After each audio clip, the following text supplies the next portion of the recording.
Jeff Fisher and Vince Young never wanted anything to do with one another.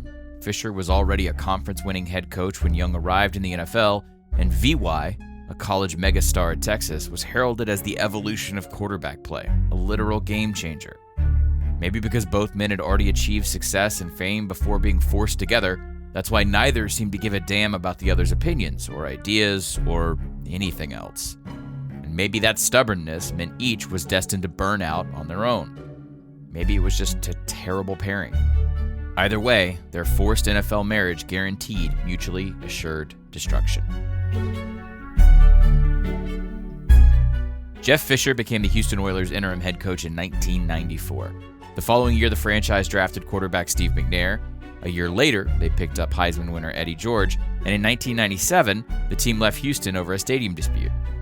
Despite playing in 3 cities and 4 home stadiums in 4 seasons, Fisher built a winner, guiding the franchise to a 13-3 record in 1999, their first official year as the Tennessee Titans.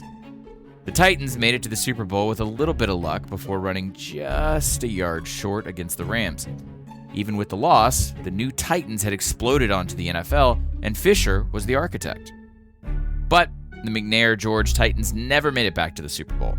The Titans only won 2 playoff games in the next 4 seasons, and then just started losing in general.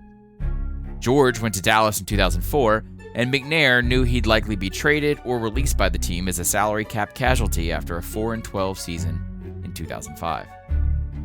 So imagine the serendipity for the Titans to be searching for McNair's heir in 2006. Vince Young was a Heisman runner-up and star of the greatest football title game in history, leading Texas over USC in the Rose Bowl. Scouts believe Young was still raw and needed to work on his mechanics, but that he had the physical makeup and skill set to become a literal game changer at his position. Even McNair himself saw Young's entry into the 2006 NFL Draft as kismet. The quarterback actually recommended Young as his replacement after meeting Young at a high school football camp. Vince's uncle and McNair both attended Alcorn State together, and as the Texas quarterback star rose, so too did his relationship with McNair. It all seemed to make sense. At Texas, head coach Mack Brown and his staff adjusted their offense to maximize Young's potential. The Horns recognized the value of Young's speed and wanted to increase his threat as a runner, so they shifted from an under-center I formation scheme to a shotgun with multiple receivers. Oh, and Titans owner Bud Adams happened to be a diehard Longhorn. He and general manager Floyd Reese believed that while Young didn't fit the specific mold of an NFL quarterback in 2005, he would become a game-breaking superstar as a professional too. The Titans wanted him, but Young's hometown Houston Texans, the expansion franchise that had replaced the Oilers, held the first pick. The Texans, taking a Texas superstar to rebuild their franchise, felt like a dream come true to Young, who could play down the street from where he grew up and continue his burgeoning Lone Star legacy. Fisher, a former USC Trojan himself, wanted to draft USC quarterback Matt Leinart, much more of a pro-style prospect. We should also mention that a year prior, the Titans had hired Norm Chow, one of Leinart's play callers with the Trojans, to run the Tennessee Titans offense. Suddenly, that epic Rose Bowl was replayed, this time inside the Titans front office on draft night, and Texas won again. Houston passed on their native son, and the Titans selected Young at number 3. Fisher, a highly popular head coach who'd brought a Super Bowl run to the city of Nashville as a welcoming gift, was now paired with a rookie quarterback who had already become a folk hero superstar and a champion all before he'd played a down of professional football, and both were used to getting their way. It didn't help that one person who had the best chance to help ease the superstar rookie into life in the NFL was sent packing. McNair was traded to the Ravens in June, and Young lost his mentor and ally. Young started 2006 as a backup, which the Titans had planned on from the very beginning. Young was a rookie, and Fisher felt it best for him to learn behind journeyman Kerry Collins. But the Titans stalled out of the gate at 0-3, so Fisher called Young to tell him he was the starter, saying, quote, "You got the keys to the Hummer." The rookie instantly showed a knack for leading come-from-behind wins, and the Titans finished 8-8. Vince's stats weren't wonderful, but his athleticism freelancing inside of a Titans offense that didn't fit him still showed promise. Titans fans had reason to feel excited about the future, but behind closed doors, there were already problems. Coaches were concerned Young was living as the college superstar he had been and not the NFL rookie he currently was. Chow told Sports Illustrated when Young was questioned about his attitude in meetings, the quarterback told his OC, quote, "He was the only guy in this room with the owner's phone number," referencing his Texas-sized relationship with Adams. Chow thought he was spoiled, quote, pampered, coddled, whatever word you want to use. Meanwhile, Young felt Fisher was singling him out to make an unfair example because he was the player the head coach never wanted. Things such as not holding the team plane when he was a few minutes late to the tarmac. Quote, "I feel like Fisher did that shit on purpose," he says. "I'm pulling in, seeing them pull the door down. I could hear the team yelling." Year 2 of the Young-Fisher marriage began when VY was benched for the first preseason game, as a punishment, not a precaution. According to Fisher, Young violated team rules when he left the Titans hotel to sleep in his own bed. In addition to what Fisher said publicly, according to Young, the head coach started leaking information to the press about the pair's private meetings. Young told Sports Illustrated in 2017 that specific details of his private meetings with Fisher would show up in the newspapers, but only Fisher's side. Young also claimed that Fisher would randomly cancel meetings and not tell Young, and that at least once, Fisher allegedly did this and then went fishing with Collins, Young's competition for the job. Young led the Titans to a 10-6 season in 2007, albeit with shaky stats and nagging injuries, and the Titans were eliminated by the Chargers in the wild card. 2008 started with big expectations for Young and Fisher, who had said repeatedly he believed it took 3 years for a quarterback to, quote, find themselves in the NFL. Then Young suffered a knee injury in the Titans season opener. Some reports indicated that Young was actually healthy enough to re-enter the game, but refused to because Tennessee fans booed him after throwing a second interception.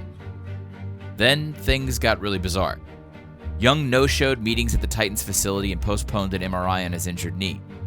After he didn't turn up at work, a meeting was called with Young, Fisher, a psychiatrist, and team officials at his home in Nashville.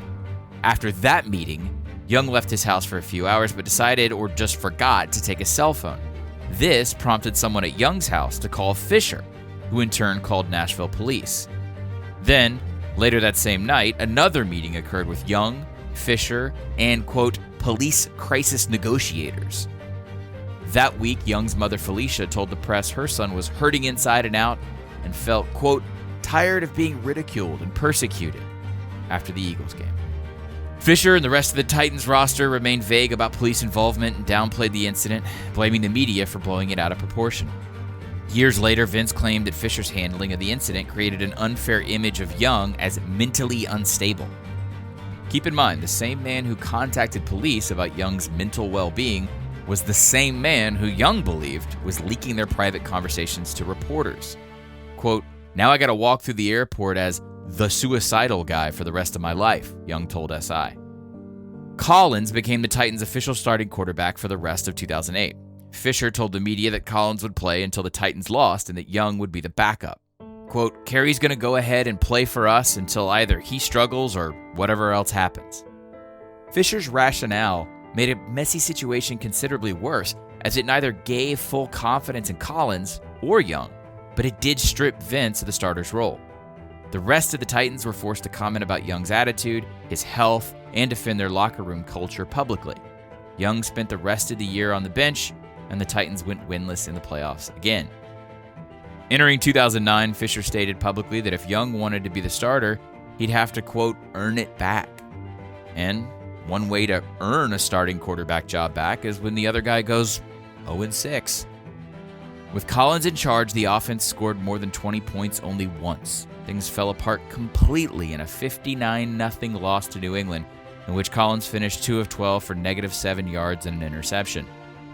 As the Titans limped into the bye week, multiple reports emerged that Adams demanded Fisher put Young in.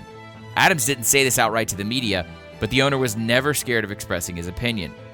Back in 2002, the Titans started 1-4, and Adams said his team was getting outcoached. They finished 11-5.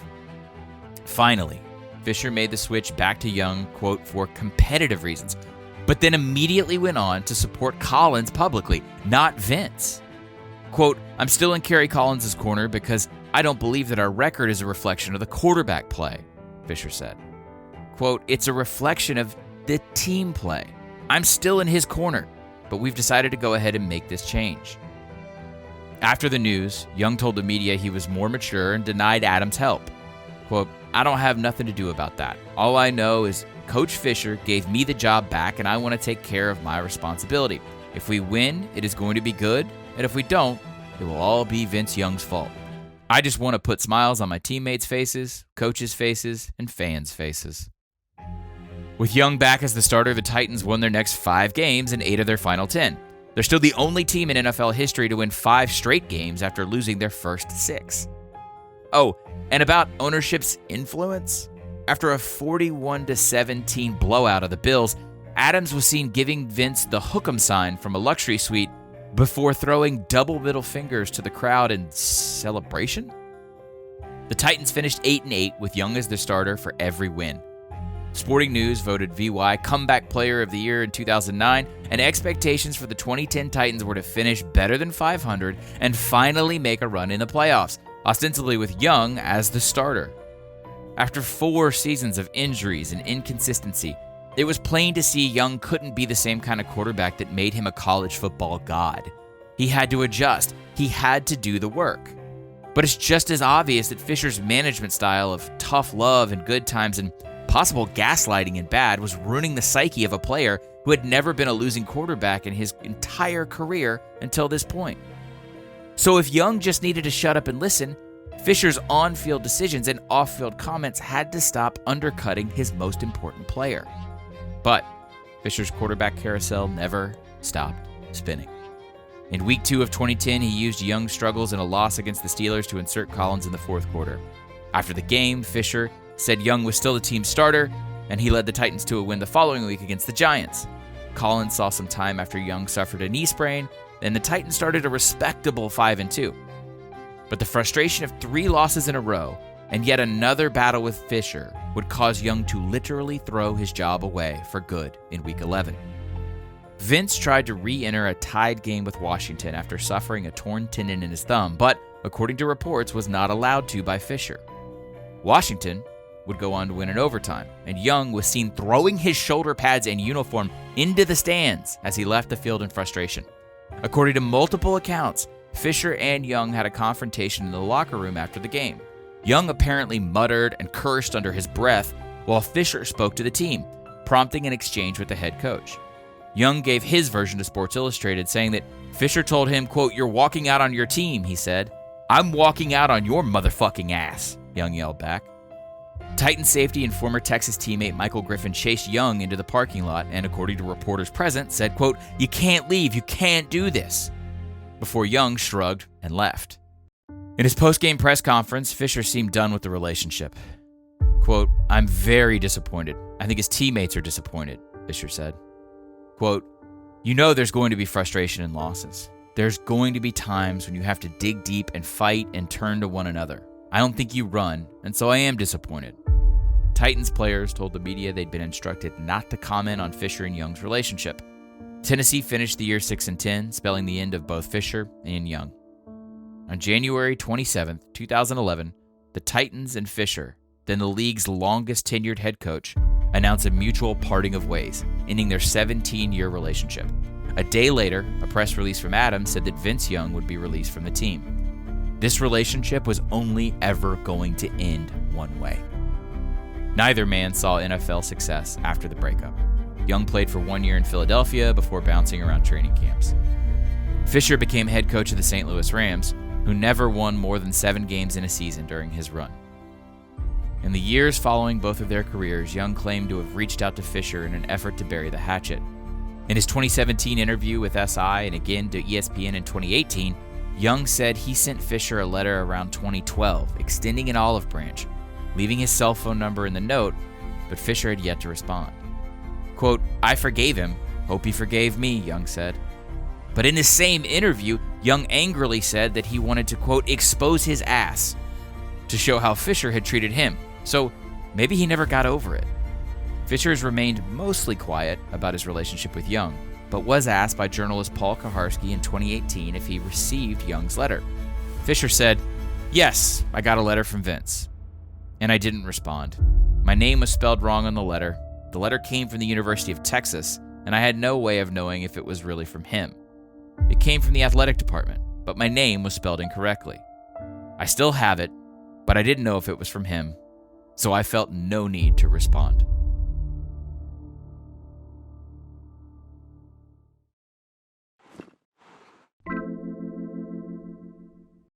Alright guys, thanks for watching. Please subscribe to Secret Base. You can click on more videos.